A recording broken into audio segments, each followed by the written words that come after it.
Trong thế giới của thủy sinh, mỗi chiếc hồ là một lăng kính phản chiếu một mảnh ghép của tự nhiên. Khi ánh đèn rọi xuống những vòm lá căng tràn nhựa sống, khi đàn cá thong dong lướt qua những khoảng không rậm rạp như thể chúng đã thuộc về nơi này từ rất lâu, người ta thường dễ dàng bị đánh lừa bởi cảm giác của sự viên mãn.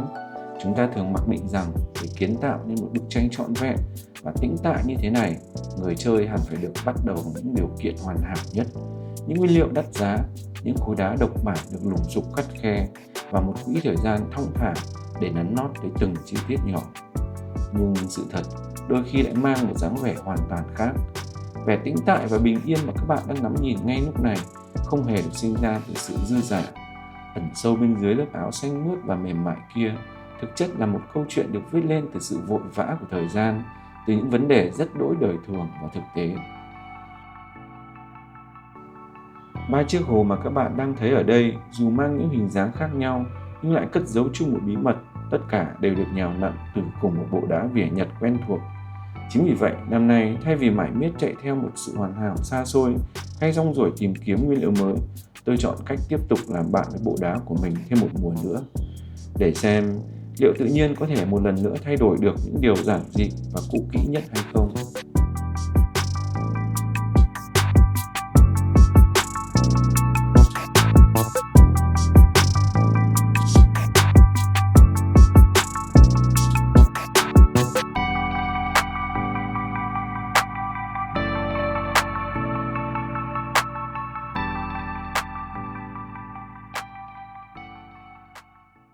Và thế là khi viên đá đầu tiên được đặt vào trong hồ, cũng là lúc tôi bắt đầu giải một bài toán mà mình đã gần như thuộc lòng về bài. Với dòng đá vỉa Nhật, mỗi viên thường chỉ có một vài góc cạnh với khuôn mặt thực sự đẹp. Nhưng ngặt lỗi, những nét đẹp xuất thần ấy, tôi đã chót phô diễn hết ở những mùa chơi trước mất rồi. Trong đoạn video tua nhanh này, mọi thao tác trông có vẻ trơn tru và dứt khoát, nhưng thực tế bên ngoài là vô số lần xoay dọc lật ngang, đặt xuống rồi lại nhấc lên. Sự lặp lại khiến tôi đôi lúc cảm thấy rất bế tắc. Làm sao để có thể không dẫm lên vết xe đổ của chính mình với những chất liệu mà tôi đã nhắm mắt cũng hình dung ra được hình dáng. Và rồi tôi nhận ra cách duy nhất để giải thoát khỏi sự bế tắc là buông bỏ sự cầu toàn.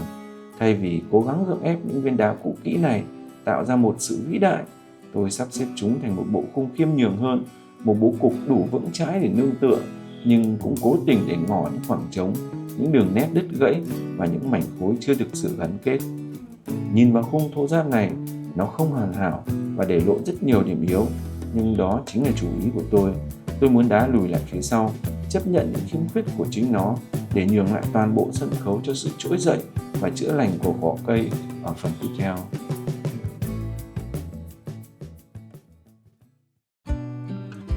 Khi những giọt nước đầu tiên chạm xuống làm sậm lại bề mặt khô khốc của đá, cũng là lúc tôi bắt đầu công đoạn quan trọng nhất, chữa cháy cho toàn bộ khung layout này. Giữa quỹ thời gian eo hẹp, tôi may mắn có sự đồng hành của vựa cây Diện Nguyễn. Giống như mọi năm, tôi chỉ cần lên một danh sách nhỏ, vài hôm sau, những mầm cây tươi tốt nhất đã sẵn sàng. Sự hỗ trợ thầm lặng ấy giúp tôi vơi đi rất nhiều áp lực của sự vội vã để có thể toàn tâm toàn ý vào việc kiến tạo tiếp theo. Tôi lấp đầy khoảng không hậu cảnh trước bằng một dải màu rực rỡ đan xen các dòng Gotala xanh, vàng, đỏ, điểm xuyết cùng vạt ngưu mai chiên cao ADA. Chúng sẽ vươn lên làm một tấm phông nền vững chãi che đi những nét đứt gãy ở phía sau.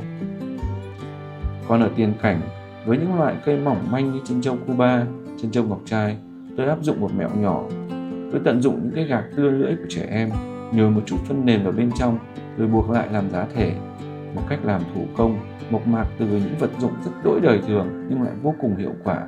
Nó giúp việc cắm nền trở nên nhẹ nhàng hơn, cây bám chắc không lo bung rễ, lại được cấp dưỡng an toàn ngay từ những ngày đầu. Cảm giác dùng chiếc nhíp đưa từng ngọn cây nhỏ xíu vào khe hẹp, lấp đi những góc cạnh xù xì, giống như việc mình đang kiên nhẫn khâu lại những vết đứt gãy của một bức tranh đang dang dở vậy. Từng chuỗi một, thô cứng lùi dần, nhường chỗ cho sắc xanh lan tỏa. Thiên nhiên chưa bao giờ làm tôi thất vọng.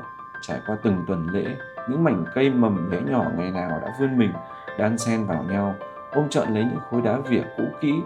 Những khoảng trống chênh vênh ngày đầu dựng khung giờ đã bị xóa nhòa hoàn toàn. Bộ đá từng kề vai sát cánh với tôi qua bao mùa giải, tưởng chừng đã cạn kiệt vẻ đẹp, lại khoác lên mình một diện mạo hoàn toàn mới, trầm mặc, tĩnh lặng và rực rỡ sức sống. Không còn ranh giới giữa đá và cây, tất cả đã hòa quyện thành một hệ sinh thái trọn vẹn.